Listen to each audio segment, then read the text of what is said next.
नसबंदी, जिसे पुरुष नसबंदी या पुरुष सर्जिकल गर्भनिरोधक के रूप में भी जाना जाता है, स्थायी पुरुष गर्भनिरोधक का एक रूप है जिसमें ट्यूबों को ब्लॉक करने के लिए मामूली सर्जरी शामिल है, जो शुक्राणु को वृषणकोश से मूत्रमार्ग तक ले जाते हैं।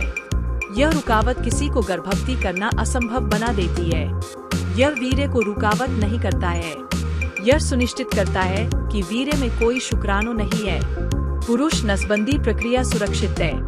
HIV या वैवाहिक स्थिति, उम्र और आपके बच्चे है या नहीं यह परवाह किए बिना किसी भी वयस्क पुरुष में नसबंदी हो सकती है। हालांकि इस प्रक्रिया के स्थायित्व के कारण यह ज्यादातर अनुशंसित है अगर आपको अपने परिवार को शुरू करने या विस्तार करने की कोई इच्छा नहीं है, या एक आनुवंशिक विकार है जिसे आप जैविक बच्चों को पारित नहीं करना चाहते हैं। आपके लिए पूरी तरह से सुनिश्चित होना भी जरूरी है कि आपको भविष्य में अपने निर्णय पर पछतावा नहीं होगा। गर्भाधान को रोकने में पुरुष नसबंदी 99% से ज्यादा कारगर है। पुरुष नसबंदी करने के लिए 2 सर्जिकल तकनीकों का उपयोग किया जा सकता है। ये या तो नोस्केल्पेल या चीरा नसबंदी है। नोस्केल्पेल नसबंदी ट्यूबों तक पहुंचने के लिए एक एकल पंचर का उपयोग करती है। यह दुनिया में मानक नसबंदी प्रक्रिया बन रही है, जबकि इसके विपरीत चीरा विधि के लिए, जो वृषणकोश के प्रत्येक तरफ 2 चीरों का उपयोग करता है, नोस्केल्पेल तकनीक आमतौर पर तेज होती है और कम जटिलताओं के साथ तेजी से उपचार को बढ़ावा देती है। नसबंदी कराने से पहले आप आपके डॉक्टर या नर्स के साथ अपेक्षित परिणाम डिटेल्स पर चर्चा करेंगे। प्रक्रिया लोकल एनेस्थीसिया इंजेक्शन के साथ शुरू होती है और फिर वृषणकोश में एक छोटा चीरा या पंचर बनाना होता है, शुक्राणु को लिंग तक ले जाने वाली ट्यूबों तक पहुंचने के लिए। एक बार ट्यूबों तक पहुंचने के बाद ट्यूबों को अवरुद्ध या सील कर दिया जाता है, जैसे कि शुक्राणु के पारित होना रुक जाएगा। यह लगभग 10 से 30 मिनट में किया जाता है, जबकि आप जाग रहे होते हैं। प्रक्रिया के बाद आपको कम से कम 48 घंटे तक समागम से दूर रहना चाहिए।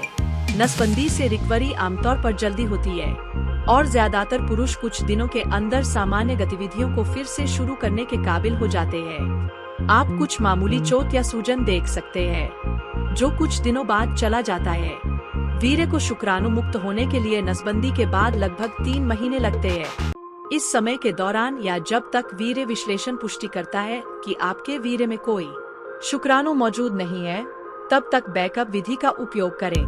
हालांकि कई स्थानों पर महंगा और अनुपलब्ध एक नसबंदी रिवर्सल संभव है। हालांकि गर्भावस्था की संभावना 30 से 90% तक हो सकती है, जो कि कारकों पे आधारित है, जैसे कि नसबंदी के बाद से बीत चुके समय, प्रजनन इश्यूज का पिछला इतिहास, आपके साथी की उम्र और आपके सर्जन का स्किल। अगर आप नसबंदी के बाद परिवार शुरू करने का निर्णय लेते हैं, इन विट्रो फर्टिलाइजेशन पर विचार किया जा सकता है। पुरुष नसबंदी एक गैर हार्मोनल विधि है और आपके यौन कार्य या कामेच्छा को प्रभावित नहीं करेगा। यह एक कम ध्यान मांगने वाली आउट पेशेंट प्रक्रिया भी है। यह आसानी से आपके शेड्यूल में फिट हो सकता है।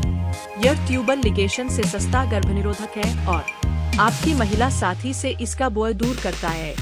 साथ ही गर्भावस्था के बारे में चिंता न करने से अंतरंगता भी हो सकती है और आपका यौन अनुभव ज्यादा सुखद है। ट्यूबल बंधाव के विपरीत, जो तुरंत कारगर है, एक पुरुष नसबंदी को कारगर होने से पहले 3 महीने तक का समय लग सकता है।